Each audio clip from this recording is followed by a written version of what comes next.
සාදු වන්දනා පැදි පින් සිත් පවුනිවා වඳිමු නමදිමු බැති සිතින් උතුම් ශ්‍රී සම්බුදු පියා මල් මිටක් බැඳි අතදරා පුදමු පුද සුනදන නමා සාදු සාදු අපිත් නමදිමු අපේ පන්සල වන්දනා බුද්ධං සරණං ධම්මං සරණං සංඝං සරණං ගච්ඡාමි.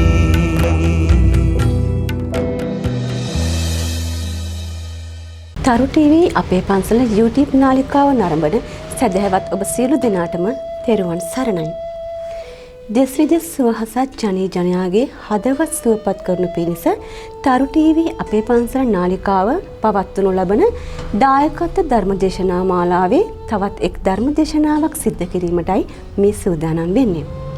ඉතින් අප කෙරේ අනුකම්පාවෙන් යුක්තව අද දින මේ උතුම් ධර්මදේශනාවට වැඩම කොට වදාළන්නේ පූජ්‍යපාද සගම අනෝමදස්සි ස්වාමින් වහන්සේ. ඒ වගේම මේ උතුම් ධර්මදේශනාවේ දායකත්වය දරන්නේ ඉතාලියේ සේවය කරන දී නිරෝෂණී පුෂ්ප කුමාරි මෙනවිය.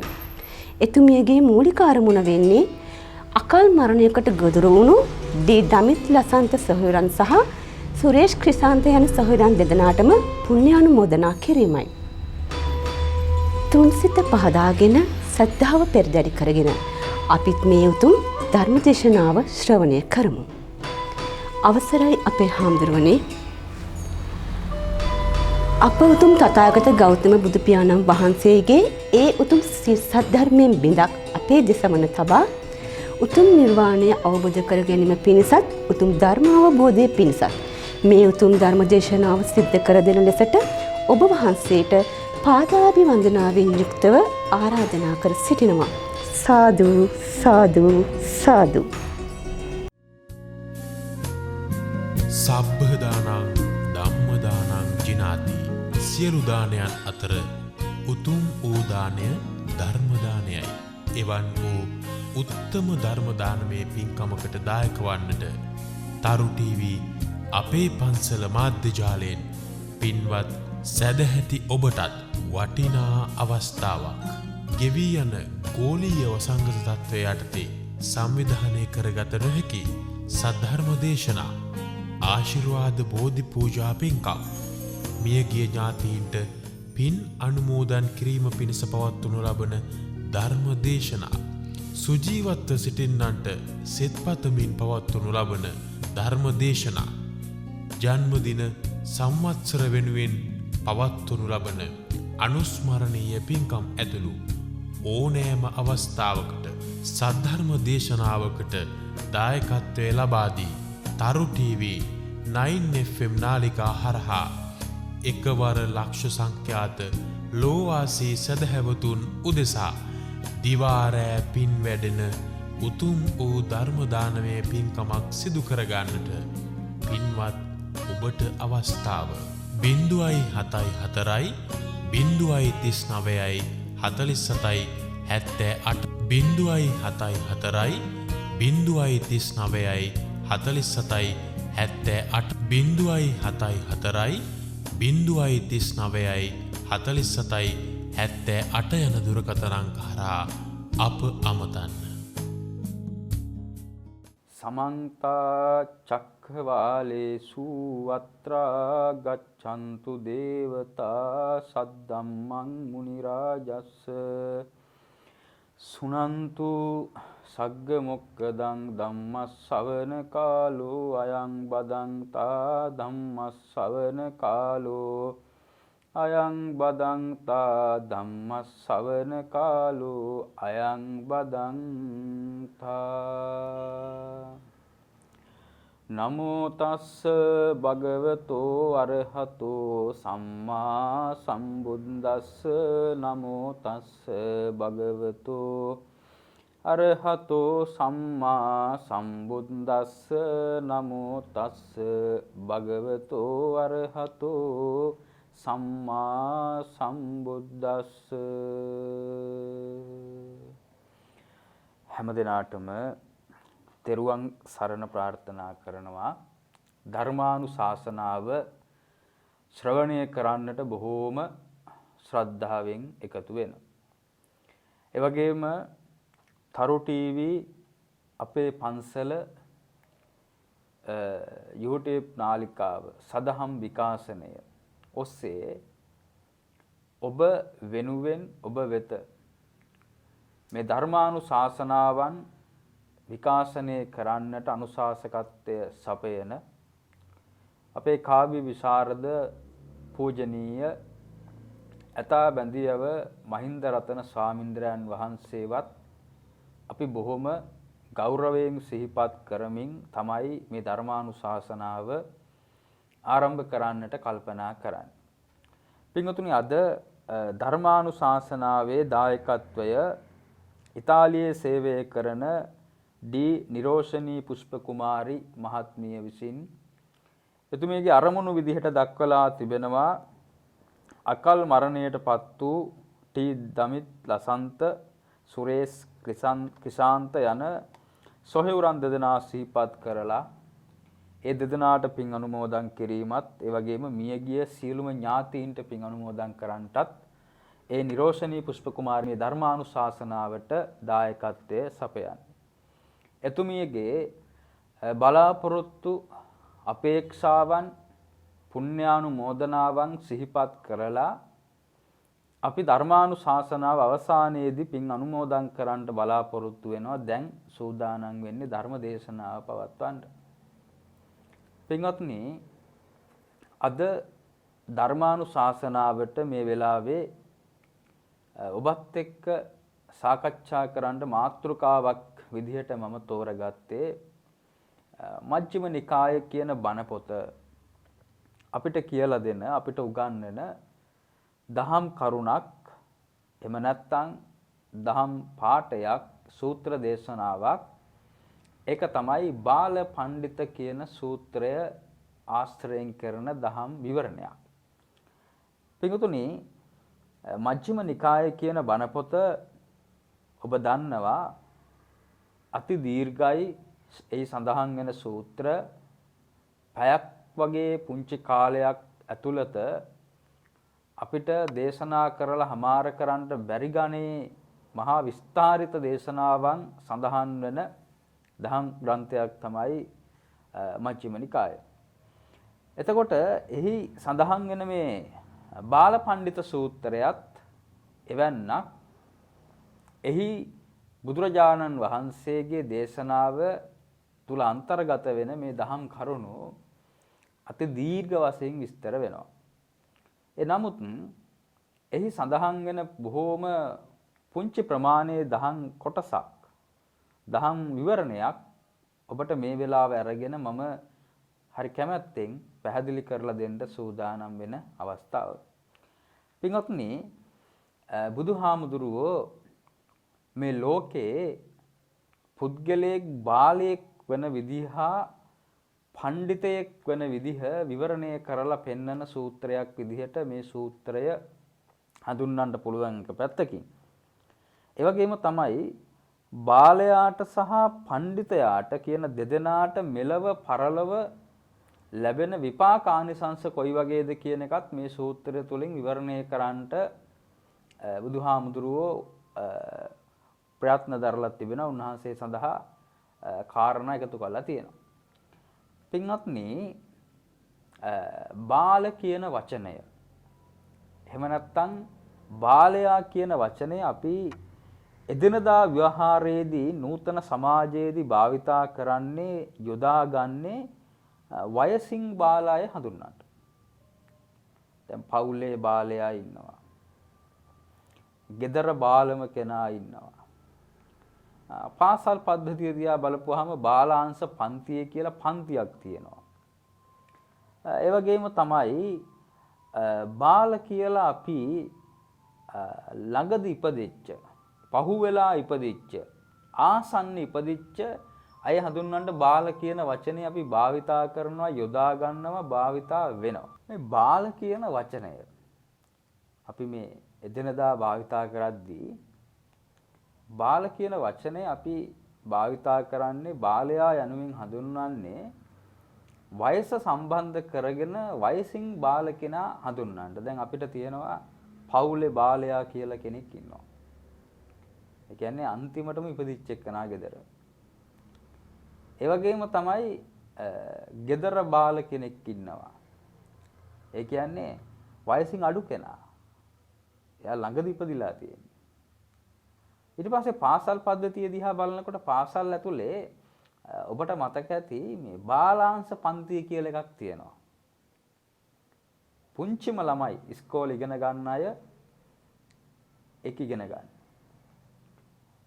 ඒ වගේම බාල කියලා තව බොහෝ තැන්වල හඳුන්වලා තියෙන්නේ අද ව්‍යවහාරය තුළ අපේ භාවිතාව තුළ වයස සම්බන්ධව කියලා දෙන්න.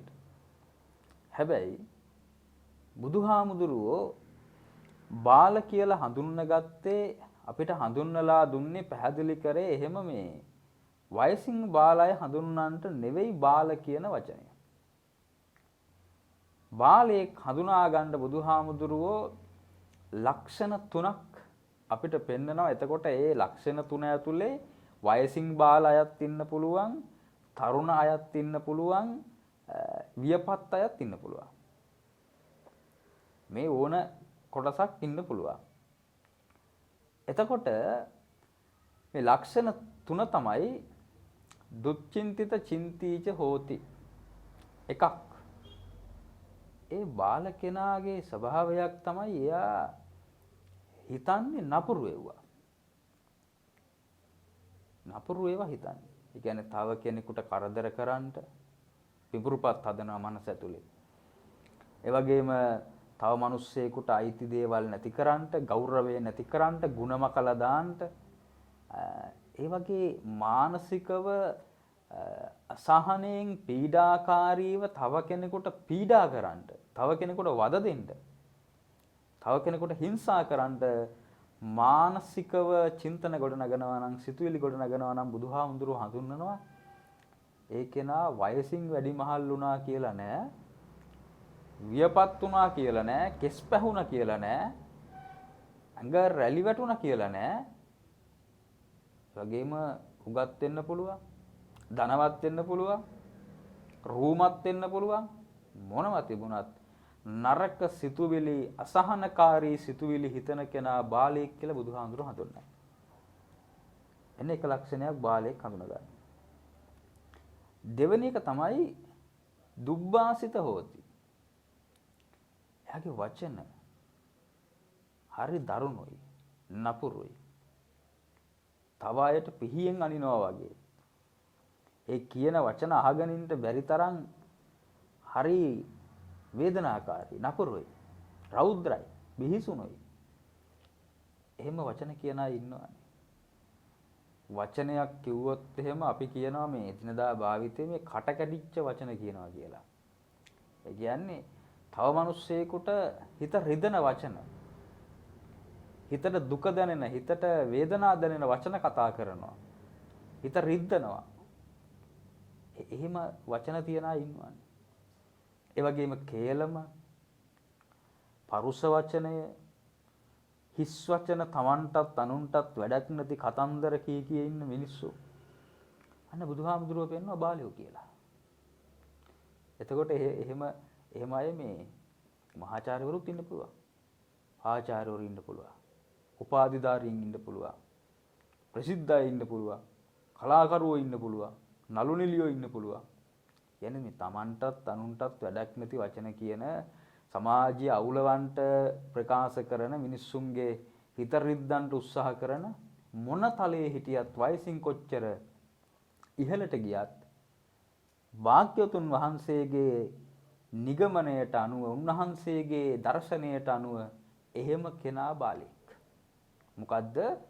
වචනයෙන් දුප්පත් කෙනා. එහෙම නැත්නම් වචනයෙන් පහත් තත්ත්වයට වැටිච්ච කෙනා එයා බාලෙක්. ඒ වගේම තමයි යාගේ තව ලක්ෂණයක් වෙනවා දුක්ඛත කම්මකාරීච හෝති. කරන වැඩත් හරි පහත් වැඩ. ඒ වගේම Tamanට වැඩක් නැහැ, අනුන්ට වැඩක් නැහැ, සමාජයට යහපතක් නැහැ. හර පද්ධතියක් නැහැ, ගුණාත්මක නැහැ. ඉතින් එහෙම අය නැද්ද ඕන තරම්? දේශපාලඥයෝ හැම ඉන්න පුළුවන්. ආචාර්ය මහාචාර්යවරු ඉන්න පුළුවන්. නම ගිය අය ඉන්න පුළුවන්. තමන්ට සහ අනුන්ට සමාජයට වැඩක් නැති මහා පෞකාර ජීවිත ගත කරන පෞකාර වැඩවලට යොමු වෙච්ච පුද්ගලයෝ. බුදුහාමුදුරුවෝ නිර්දේශ කරනවා එහෙම අය බාලයෝ කියලා. මේ කතා කරන්නේ දස අකුසලයේ ගැන පින්වත්. දස අකුසලයේ. මේ ව්‍යාප්ත කරන්නේ අපි මේ විවරණය කරලා පෙන්වන්නේ දස අකුසලයෙන් යම්කිසි කෙනෙක් සිත කය වචනය කියන තුන්දොරින් අසංවර වෙච්ච, නපුරු වෙච්ච, බිහිසුණු වෙච්ච, භයංකර වෙච්ච යම්කිසි ස්වභාවයක නිරත වෙනවා නම් එවන්නේක් බාලයෙක් විදිහට බුදුහාමුදුරුවෝ නිර්දේශ කරනවා, පෙන්නනවා, දක්වනවා. එතකොට එවැනි කෙනෙක් ඒ තමන්ගේ චර්යාව හසුරුවනකොට තමන්ගේ පැවැත්ම පවත්වාගෙන යනකොට එයා කොයිම වෙලාවකදීවත් එයා හිතන්නේ මේ කරන වැඩේ හරි නපුරු එකක්, දරුණු එකක්, මේ වැරදි එකක්, මේක කරපුවාම අයාපතක් වෙන්නේ. ඒකනේ බුදුහාමුදුරුව වෙන්නේ කරන වෙලාවට ඒ ඕනම දෙයක් හරි රහයි, වැරදි වැඩ. කරන කලට පව් මිහිරිය මීසේ, විඳින කලට දුක් දැඩි වෙයි ගිනිසේ කියලා අපේ මේ සාහිත්‍ය තුලත් හම්බ වෙනවනේ ඒක. ඒතකොට හිතින් නරක දේවල් හිතන වෙලාවට හරි මිහිරි, හරි රහයි, ඒක වින්දනයක් තියෙනවා. ඒ වගේම තමයි වචනේ භාවිතා කරලා සමාජයට වෛරය පතුරවනකොට, නරක පතුරවනකොට, තව මිනිස්සෙක්ගේ හිත රිදෙනකොට ප්‍රීතියක් තියෙනවා. මම හින්දා යාට රිදුනා, අද මම කිව්වා කියවිල්ලක් ඒ මිනිස්යාගේ කන් වල ඇඟිලි ගහ ගන්න මං කියලා ආවේ කියලා විඳින්නේ මිනිස්සු తాවකාලික සතුටක්. ඒ මම කරපු ප්‍රකාශ හින්දා තමයි අද ඔය මිනිස්සු ඔය පල්ලෙහාට වැටුනේ කියලා රස විඳිනවා මිනිස්සු ජීවිතයේ මේ අයහපත. ඒකයි කිව්වේ කරන වෙලාවට හරි පැණි රහයි. ඒ වගේම සමාජයට අයහපත කරලා මිනිස්සුන්ට වද දීලා කායිකව නරකේ නපුරේ හැසිරීලා ඒවත් මිනිස්සු తాවකාලිකව විඳිනවා, රස විඳිනවා, භුක්ති විඳිනවා.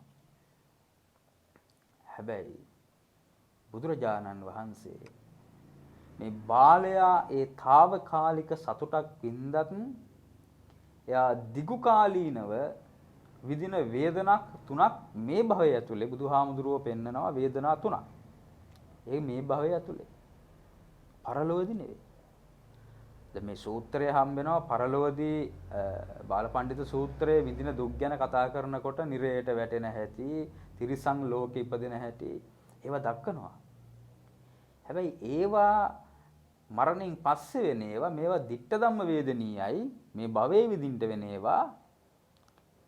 ඒවා පිළිබඳව අපි දැනගන්න ඕනේ. මොකද දන්නවද? සමහර මිනිස්සු ඉන්නවානේ පරලෝ පිළිගන්නේ නැති. ඒ කියන්නේ මේ නිරය කියන ඒවා, සතර අපාය කියන ඒවා, අටමහා නරකය කියන ඒවා සංකල්පය ඒ වාගෙන් මේ හර පද්ධතියක් නැතය. බෞද්ධ දර්ශනය කියන්නේ අටමහා නරකයවත් හතර අපායවත් පෙන්වන එක නෙවෙයි. එහෙම නිරය කියලා එකක් නැහැ. ඒක ඔක්කොම තියෙන්නේ මේ ලෝකේ. එහෙමයි ඉන්නවනේ. ඒක ඒ කට්ටියගේ තම නැනනුවනට අනු අවබෝධ කරගත්ත දේවල් නේවා. ඒ බුදුහාමුදුරුවෝ දේශනා කරන්නේ උන්වහන්සේගේ නුවණින් දැකලානේ මේවා.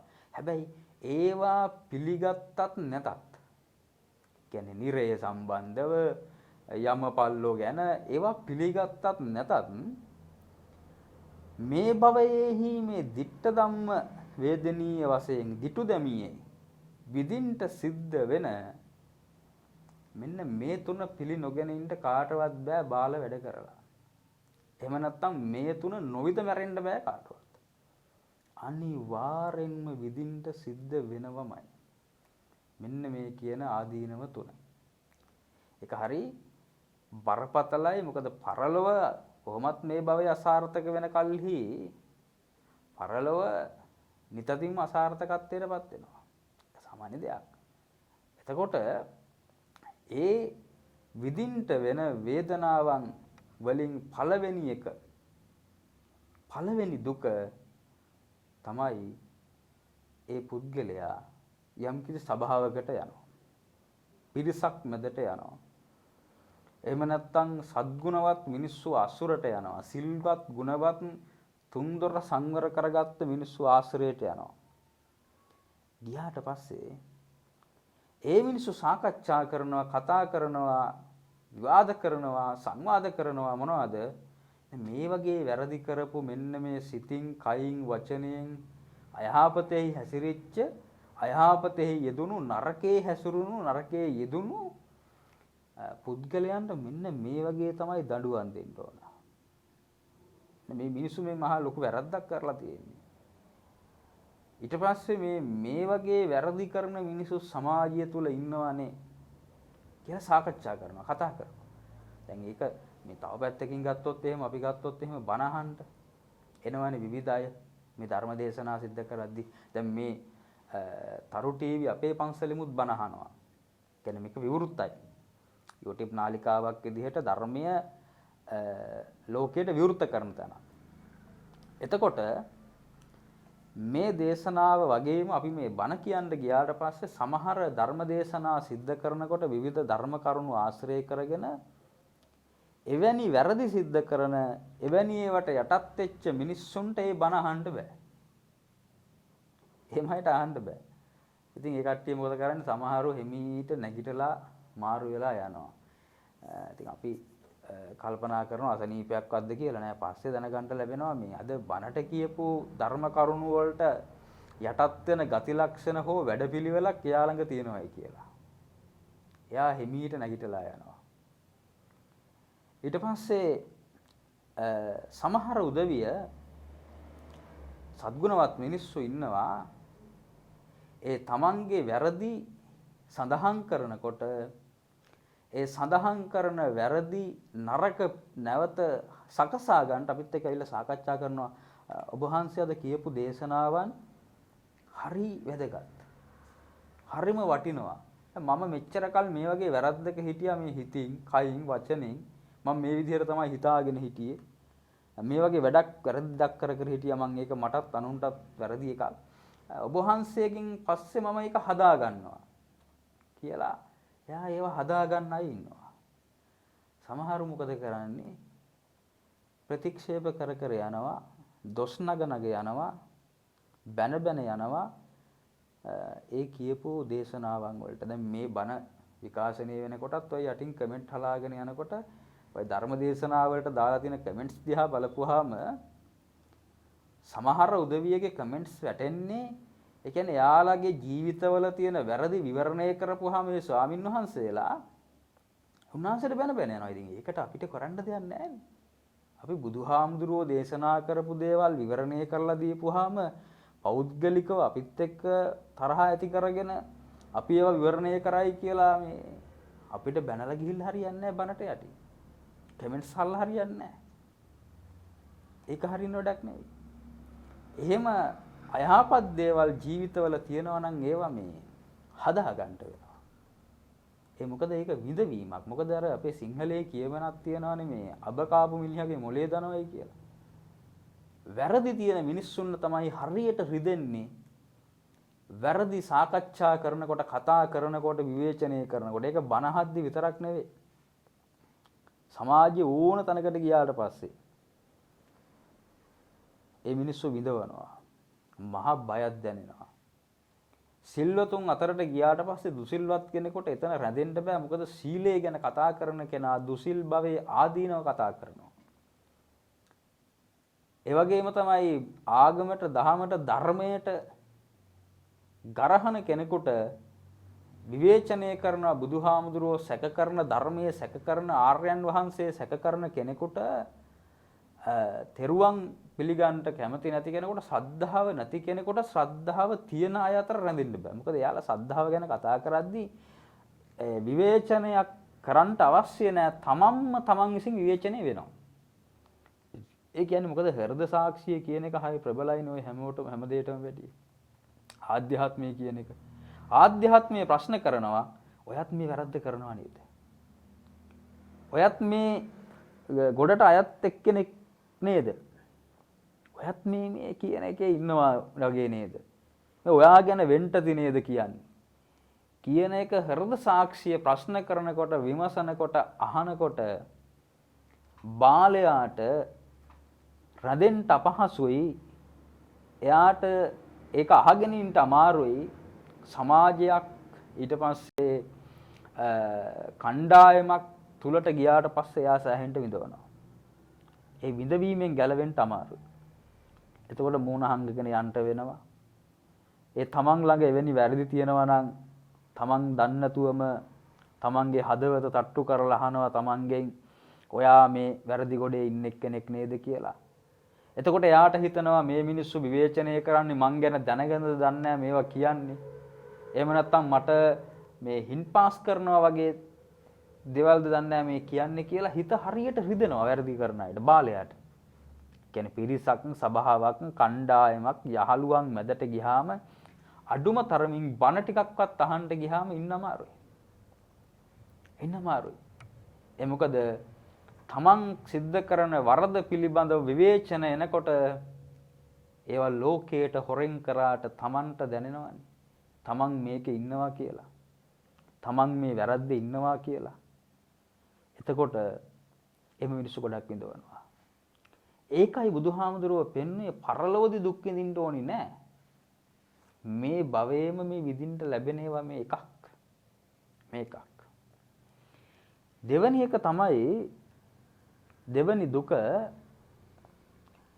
වැරදි කරන මිනිස්සුන්ට රජයෙන් නීතියෙන් දඬුවම් පමුණුවනවා. ඒ දඬුවම් දෙනවා. දැන් බුදුහාමුදුරන්ගේ කාලේ මේ සූත්‍රය තුල අන්තර්ගත වෙනවා. බුදුහාමුදුරන්ගේ කාලය තුලදී නම් උල තියෙනවා. කන් දෙක කපනවා, නාසය කපනවා, දිව කපලා දානවා, අතපය කපලා දානවා. ඊට පස්සේ ඔළුවේ තියෙන හැම ගලවලා කෙස් ගලවලා හග්ගෙඩියක් වගේ වෙන විදිහට සුදු වෙන්න ගලවලා දාපුවාම මේ කෙස් ටික හැම ටික ඔළුවේ තියෙන ඒක අතුල්ලනවයි කියලා කියනවා බොරුළු ගොඩක. මේ දඬුවම්. අහිමාල කියලා වදයක් තියෙනවා. අහිමාල කියන වදයෙන් කරන්නේ වද මලක පෙති වගේ පෙත්තෙන් පෙත්ත කපලා දඬුවම් දෙනවා. මේ රජ කාලේ දීපු දඬුවම්. රජවරුන් පනවපු දඬුවම්. ඊට පස්සේ දෙපැත්තට ශරීරයේ ඉරිලා යන විදිහට අදින විදිහ මේ විවිධ ಜಾති දඬුවම් ක්‍රම අතීතයේ හම්බ වෙනවා මේ සූත්‍රය තුලත් කතා කරනවා. හැබැයි එවැනි දඬුවමක් යම් වරද්දකට දුන්නා යම් පුද්ගලයෙකුට කියලා ආරංචි වෙනකොට එවැනි වැරද්දක නිරත වෙන කෙනාට බයක් ඇති වෙනවා. බය ඇති වෙන්නේ ඇයි? Tamanට එවැනි දඬුවමක් විඳින්න නිතින්ම සිද්ධ වෙයි. අහු වුණොත් එහෙම රජවරුන්ට නීතියට දඬුවම් දෙන අයට ඒ වරදට යටත් වෙලා තමනුත් පීඩා විදී කියලා මහා බයක් ඇති වෙනවා. ඒක නෙමෙයි මේ සමහර මිනිස්සු වැරදි කරුවන් වරෙන්තු කරුවන් අල්ලන්ට එනකොට පීනන්න බැරි ගංගා වලට පනිනවා. ඒ කියන්නේ මේ කවදාවත් පීනලා නැහැ. හැබැයි අර දඬුවම් වලට යටත් වෙන්න වෙයි කියලා තියෙන බය හින්දා පොලිසියෙන් හෝ නීතියෙන් පන්නගෙන එනකොට ගඟට පනිනවා, කැලෑවල හැංගෙනවා, වලවල් වලට පනිනවා, සමහරු සියදිවි හානි කර ගන්නවා. එයයි බය. වැරදි කරන වෙලාවේ රසවත්ව මිහිරිව කරාට අර දඬුවම් ක්‍රම විදින්ට වෙයි කියන එකට බය ඇති වුණාට පස්සේ රසය නැහැ. ඒ මිහිර නැහැ. ඒ තෘප්තිය නැහැ.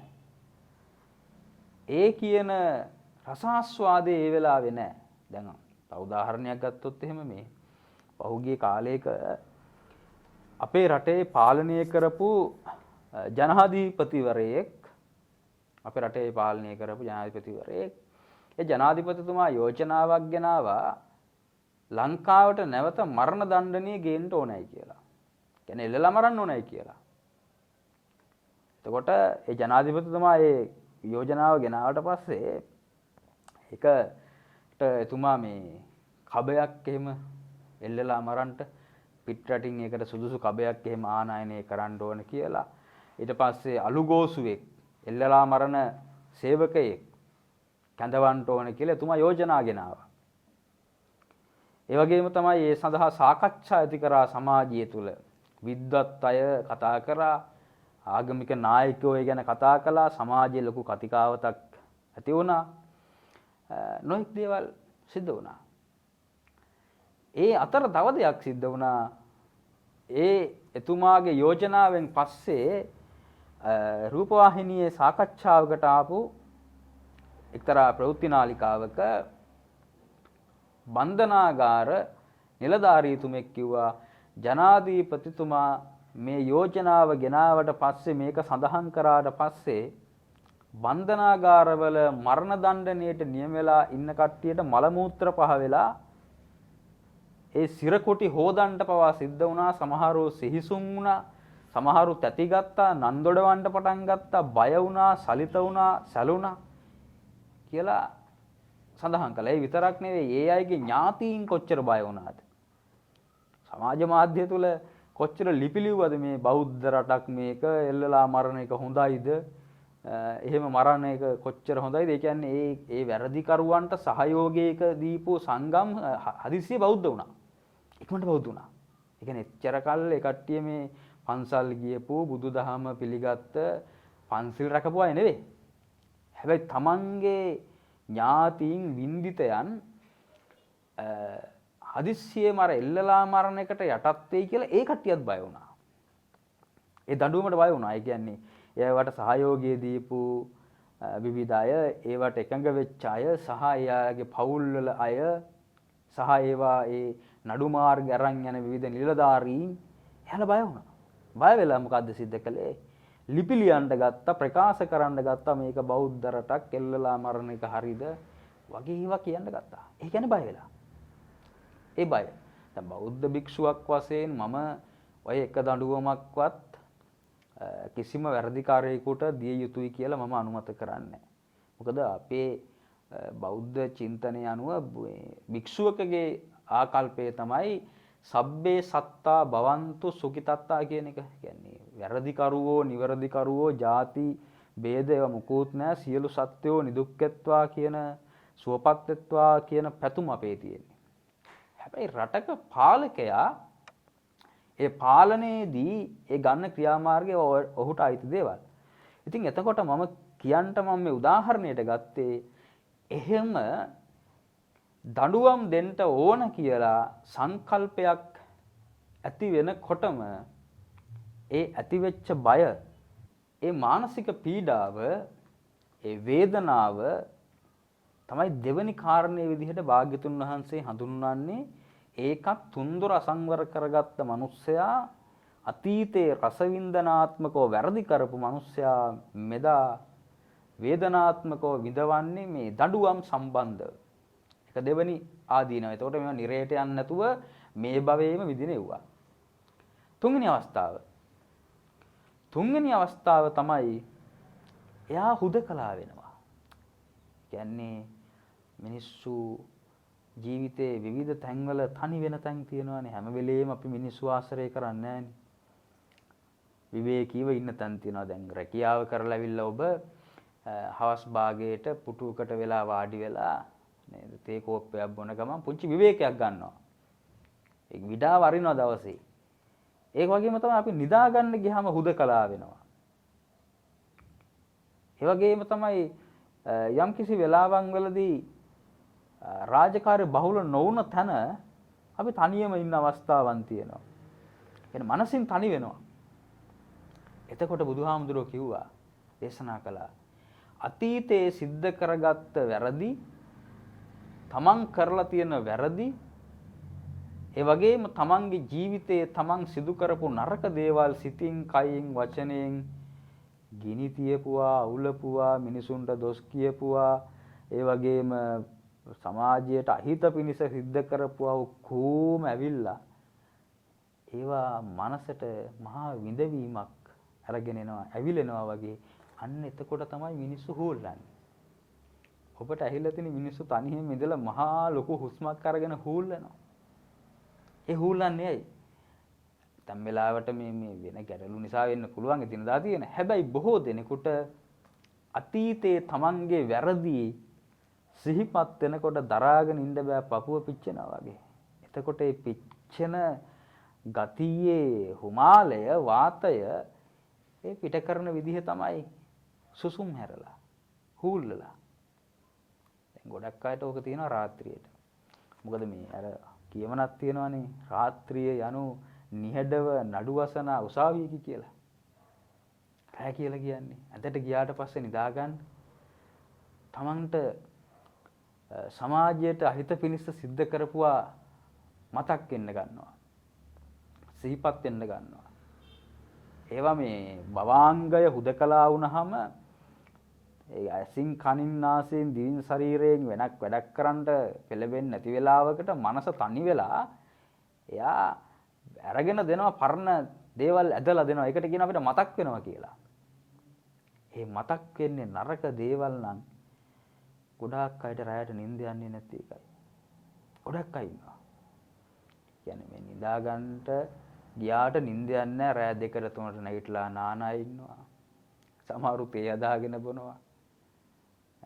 ඊට පස්සේ සමාජ මාධ්‍ය තුල සැරිසරනවා. මොකද ජීවිතේ අතීත මතක රිදවනකොට තමන් සමාජයට කරපු නරක මතක් වෙවි දුක් දෙනකොට වේදනා දෙනකොට ඒවා උලගන්න බෑ දරන්න බෑ. ගේ වටේ ඇවිදිනවා ඇයට නිින්ද යන්නේ නැතුව. කොට්ටේ මාරු කරලා බලනවා, මෙට්ටේ මාරු කරලා බලනවා, ඇඳෙන් බිමට බහලා නිදා ගන්න බලනවා. ලොකු උපක්‍රම ගේනවා. හැබැයි මනස ඒ දවන ගතිය තමන් සමාජයට සිතින් කයින් වචනයෙන් තමන්ට අනුන්ට කරපු අහිත මතක් වෙනකොට ඒ පීඩාව නැති කරගන්න බෑ. ඒක අමාරුයි. ඒ නිසා ඒවා මේ නිරේ ගිහිල්ලා විඳින්න ඕන ඒවා නෙවෙයි මිනිස්සු මේ භවයේ තුලම එදිනදා ජීවත් වෙනකොට විඳින ඒවා. ඒවට මිනිස්සු විවිධ විකල්ප ගන්නවා. සමහරව අධික විදිහට මද්ද්‍රව්‍ය වලට හුරු වෙලා තියෙන්නේ රැට නිින්ද යන්නේ නැති හින්දා ඔය තමන්ගේ වැරදි මතක් වෙලා පීඩා දෙන නිසා විකෘති මානසිකත්වයෙන් මේ ලෝකේ ජීවත් වෙන්න. සමහරව නිදිපෙති පාවිච්චි කරන්නේ ඒකට. තමන්ගේ වැරදි ටික ඔක්කොම මතක් වෙනකොට දුක් විඳිනකොට හිත දරා ගන්න බැරි වෙනකොට හිතට. නිසා පින්වත්නි ඊළඟට බුදුහාමුදුරුවෝ මේ කාරණා තුන සඳහන් කරලා කියනවා එහෙම දුක් විඳපු මිනිස්සයා විනිපාතයට වැටෙනවා කියලා නරකයට වැටෙනවා කියලා අපායට වැටෙනවා කියලා. ඒ වැටුනහම අත පයට පපුවට යකඩ හුල් වලින් ඇනලා දෙන වද පිළිබඳව බුදුහාමුදුරුවෝ සඳහන් කරනවා නිරිපල්ලන් විසින්.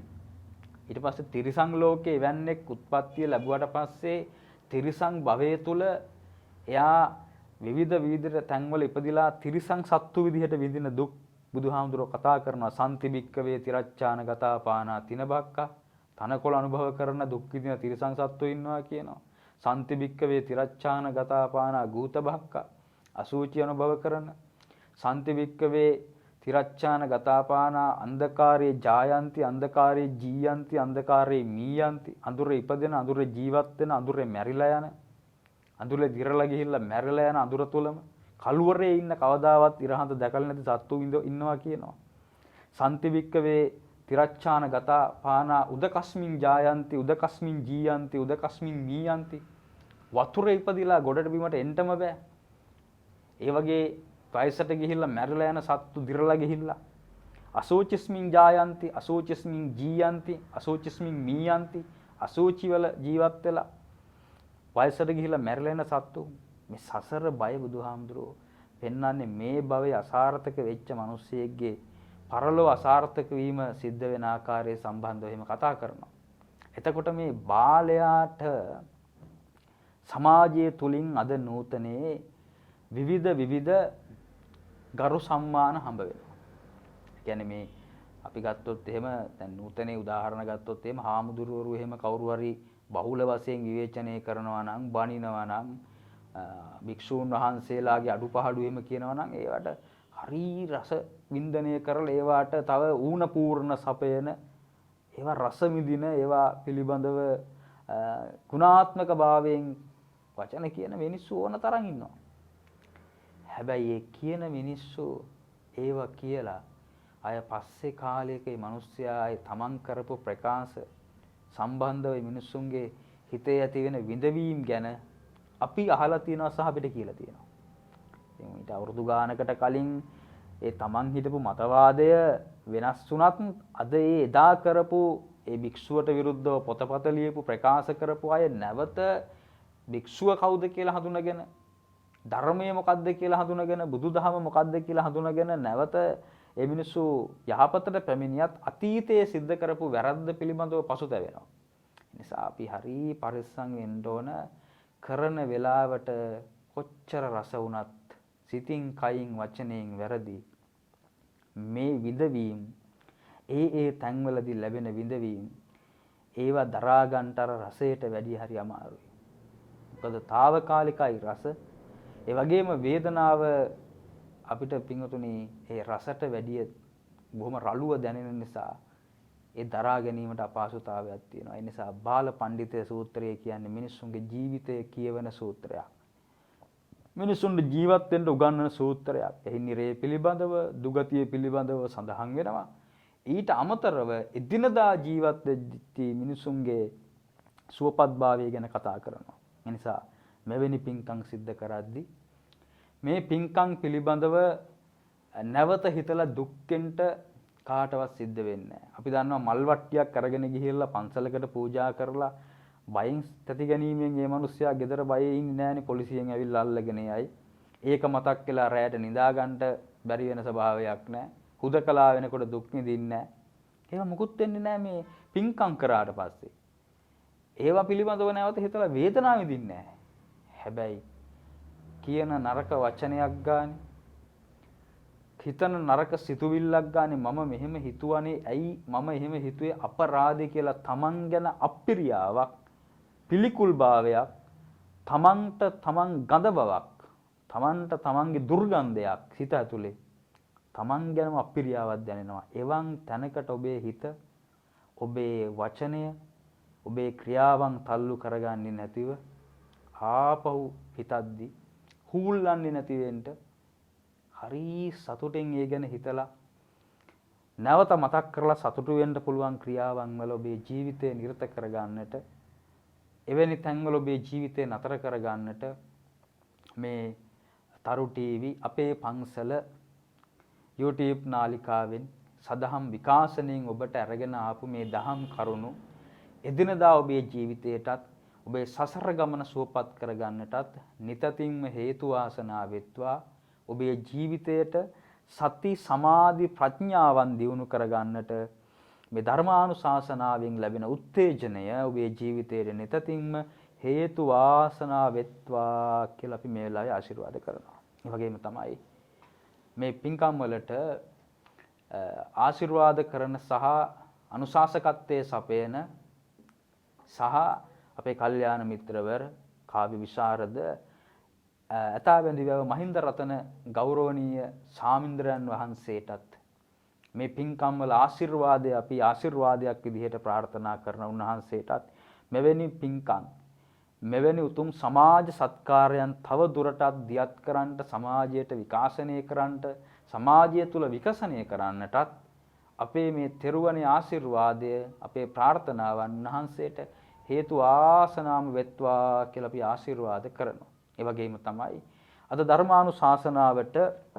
දායකත්වයේ සපයපු බොහොම ශ්‍රද්ධාවෙන් දායකත්වයෙන් එකතු වෙන ඉතාලියේ සේවය කරන ඩී නිරෝෂණී පුෂ්ප කුමාරි මහත්මියට එතුමිය අපේක්ෂා කරන විදිහට, අරමුණු විදිහට අකල් මරණයටපත් වූ ටී දමිත් ලසන්ත, සුරේෂ් ක්‍රිෂාන්ත යන සොයුරන් දෙදෙනාට පුණ්‍යානුමෝදනා කරන්නටයි මේ පින්කම එතුමිය විසින් සිද්ධ කරන්නේ.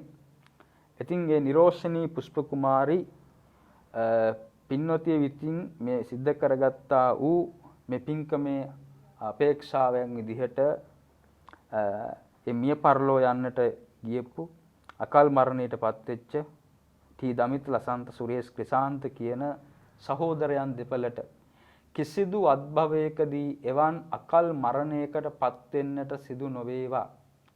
ඒ වගේම සසර ඉපදින හැම භවයක් ගානේ උපරිම ආයු වින්දනය කරන්නට මේ පින්කම හේතුවක් වෙත්වා, වාසනාවක් වෙත්වා. ඒ වගේම මේ දෙපළ ඇතුළු ඒ නිරෝෂණී පුෂ්ප කුමාරී පිනත්ති විසින් නමින් මිය පරලෝව ගියපු ඒ සියලුම ඥාතීන්ට මේ පින් අත්පත් වෙලා ඒ සියල්ලෝම නිවනින් නිවෙත්වා කියලා අපි ආශිර්වාද කරනවා. ඒ වගේම තමයි දායකත්වය සපයන එතුමියටත් නිදුක් නිරෝගී සම්පන්නිය ලැබෙත්වා, චිරජීවනයේ ලැබෙත්වා. ඒ වගේම බණ අහපු ඔබ හැම දෙනාටමත් නිදුක් නිරෝගී සම්පන්නිය ලැබෙත්වා, චිරජීවනයේ ලැබෙත්වා. කරන කියන රැකී ආරක්ෂා වෙලහෙළඳාම් කටයුතු සාර්ථක කරගන්නටත් ඒ වගේම මේ වසංගත දෙගුණ තෙගුණ වෙලා පැතිර යන කාලය තුල මේ පින්කම් වල ශක්තියෙන් සත්‍යක්‍රියාවෙන් ආරක්ෂා වෙන්නටත් මේ පින්කම් හේතු වාසනා වෙත්වා. ඒ වගේම නුවර දළදා හාමුදුරුවන්ගේ අටමස්ථානේ 12 මස්ථානේ ජයසිරිමා හාමුදුරුවන්ගේ ආශිර්වාදය ඔබේ ජීවිතවලට ලැබෙත්වා. අවසන් ඔබට මට අපි හැම දිනාටම උතුම් නිවනින් සැනසෙන්නට මේ පින්කම් වල ශක්තිය හේතු වාසනාම වෙත්වා කියලා අපි ආශිර්වාද කරලා දෙවියන්ට පින් අනුමෝදන් කරනවා. මෙහෙම ආකාශට්ඨා ච බුම්මට්ඨා දේවා නාග මහිද්దికා පුඤ්ඤන්තං අනුමෝදිත්වා චිරං රක්칸තු ශාසනං චිරං රක්칸තු දේශනං චිරං රක්칸තු මං පරන්ති. ධර්මානුශාසනාව ශ්‍රවණය කරපු ඔබ හැම දිනාටම සම්මා සම්බුදු සරණයි. සබ්බ දානං ධම්ම දානං ජිනාති. සියලු දානයන් අතර උතුම් වූ දානය ධර්ම දානයයි. එවන් වූ උත්තම ධර්ම දානමේ පින්කමකට දායක වන්නට තරු ටීවී අපේ පන්සල මාධ්‍ය ජාලයෙන් පින්වත් සැදැහැති ඔබටත් වටිනා අවස්ථාවක්. ගෙවී යන ගෝලීය වසංගත තත්ත්වය යටතේ සංවිධානය කරගත නොහැකි සද්ධර්ම දේශනා, ආශිර්වාද බෝධි පූජා පින්කම්, මියගිය ඥාතීන්ට පින් අනුමෝදන් කිරීම පිණිස පවත්වනු ලබන ධර්ම දේශනා, සුජීවත්ව සිටින්නන්ට සෙත්පතමින් පවත්වනු ලබන ධර්ම දේශනා, ජන්මදින සංවත්සර වෙනුවෙන් පවත්වනු ලබන අනුස්මරණීය පින්කම් ඇතුළු ඕනෑම අවස්ථාවකට සද්ධර්ම දේශනාවකට දායකත්වය ලබා දී තරු ටීවී 9FM නාලිකා හරහා එකවර ලක්ෂ සංඛ්‍යාත ලෝවාසී සදහැවතුන් උදෙසා දිවා රෑ පින් වැඩෙන උතුම් වූ ධර්ම දානමය පින්කමක් සිදු කරගන්නට පින්වත් ඔබට අවස්ථාව 0.74 0.39 47 78 0.74 0.39 47 78 0.74 0.39 47 78 යන දුරකථන අංක හරහා අප අමතන්න. සාදු වන්දනා පැදි පින් සිත් පෞනිවා වන්දිමු නමදිමු බැති සිතින් උතුම් ශ්‍රී සම්බුදු පියා මල් මිටක් බැඳි අතදරා පුදමු පුද සුනදන නමා සාදු සාදු අපිත් නමදිමු අපේ පන්සල වන්දනා බුද්ධං සරණං ධම්මං සරණං සංඝං සරණං ගච්ඡාමි.